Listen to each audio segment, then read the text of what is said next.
They laughed at her the first time she said it out loud.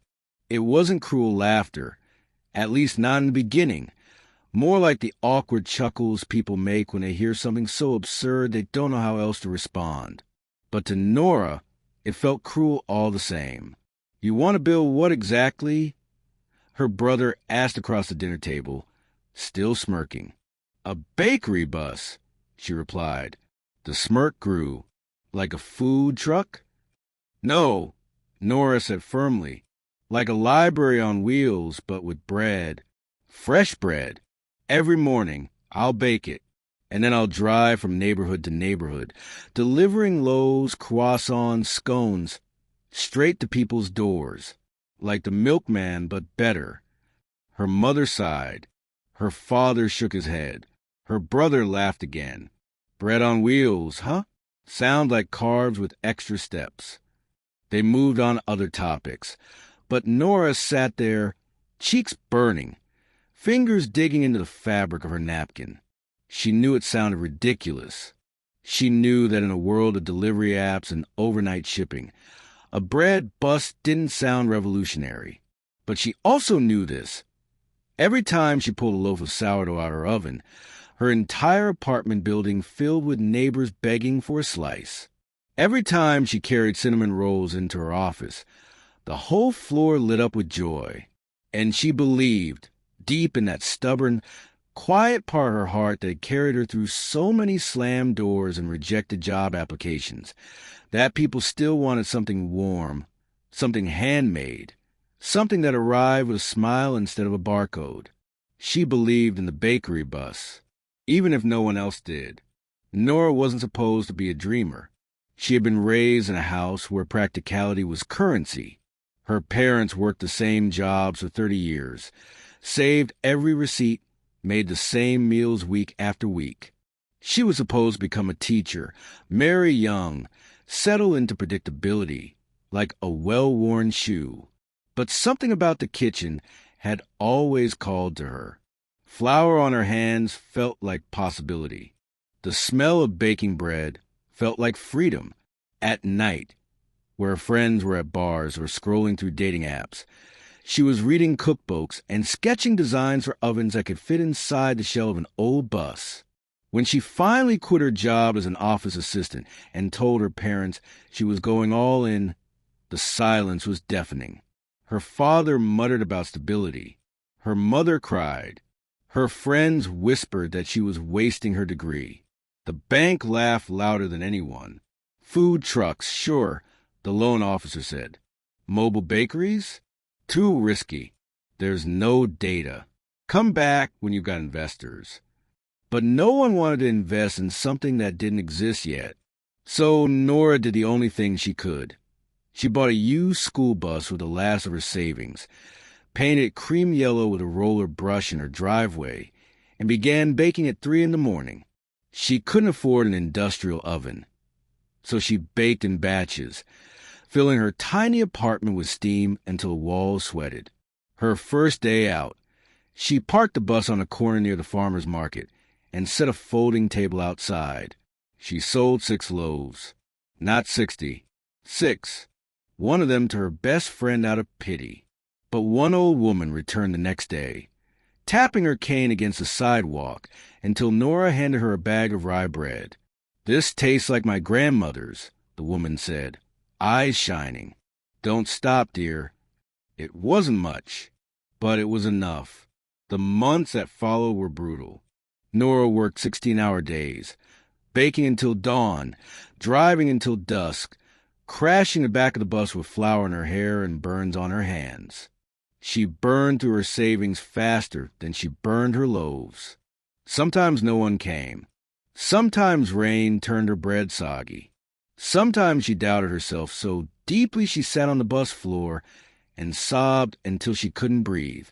But then there were moments, like the time a little boy hugged a baguette like a teddy bear, or when a construction worker bit into a roll and whispered, "God, I needed this." Or when a young couple told her they'd gotten engaged over her croissants. Moments that felt like small sparks in the dark. Nora began keeping a notebook under the driver's seat, filling it with every kind word, every story, every smile her bread inspired. On the night she wanted to quit, she read it like scripture. Still, her critics didn't disappear. Her brother texted links to real jobs every week. Her parents stopped asking about the bakery bus entirely. Even her best friend, who had once championed the idea, confessed after a glass of wine, "I just don't want you to waste your life. Nora, you're so smart. You could do anything."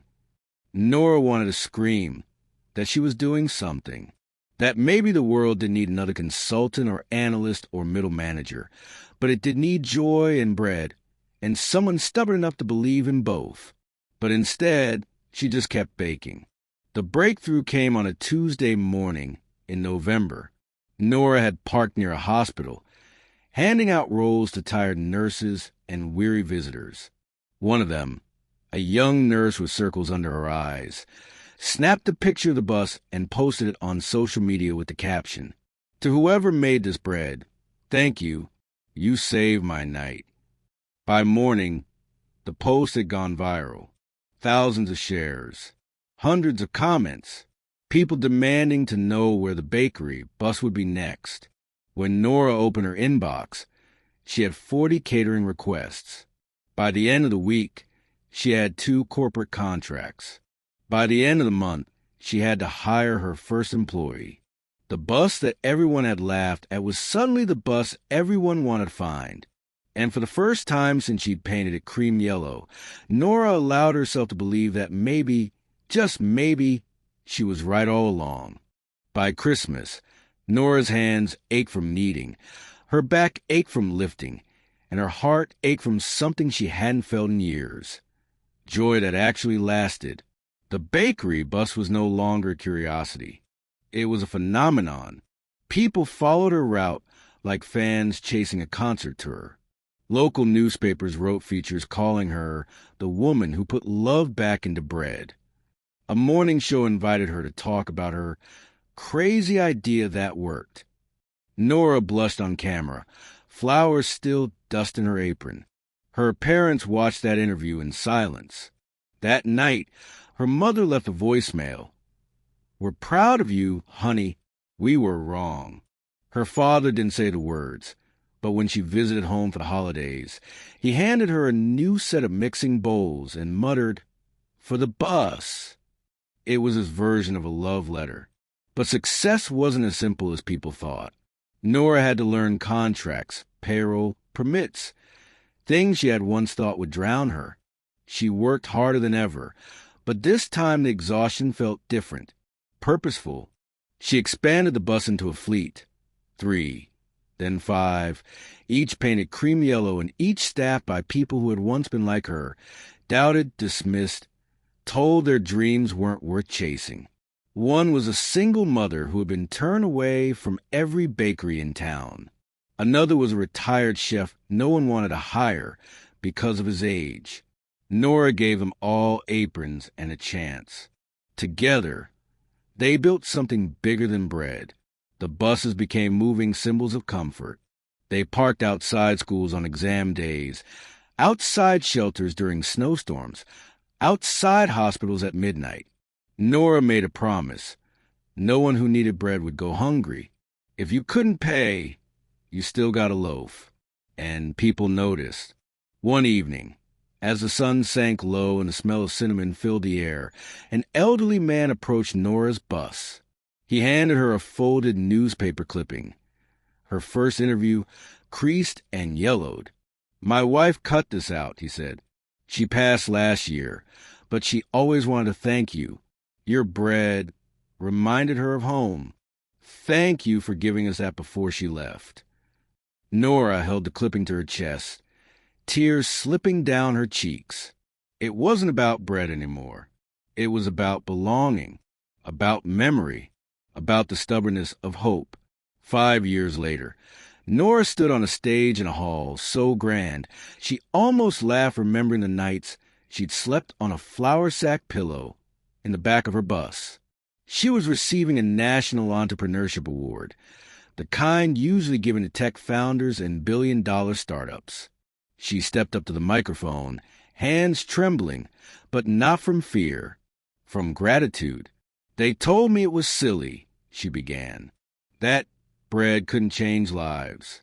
That my bus was just a bus. But bread has always been more than food. It's what we break at tables when we make peace. It's what we share when words aren't enough. It's the smell of home, even for those who don't have one.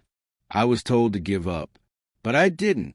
And if you're out there with an idea that makes people laugh, maybe that's the ideal worth chasing. Because sometimes the world needs a thing no one sees coming." The applause rose like thunder.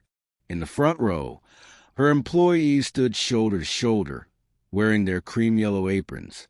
Behind them, her parents clutched each other's hands, crying openly. Nora closed her speech with a smile that reached every corner of her face.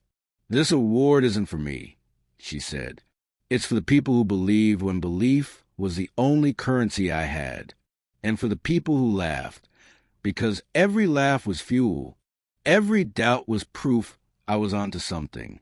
So laugh at dreamers if you must, but don't be surprised when their dreams feed the world." That night, as she sat alone in her office above the bakery's central kitchen, Nora opened her old notebook from the driver's seat. The pages were brittle, filled with names, kind words, tiny moment of encouragement that had kept her alive in the early days. At the very back, she wrote one last note. The bus wasn't crazy. It was courage. She closed the book, turned off the light, and smiled into the quiet night. Glowing star the lesson. Dreams don't need permission. They need persistence. The world will laugh at you.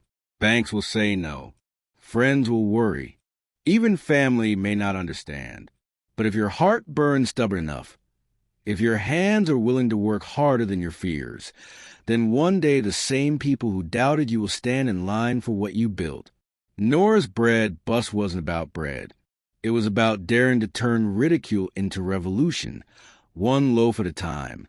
And so remember, light bulb, if people laugh at your dream, you might just be onto something worth chasing. Sparkle's the end, the rise of the bread bus.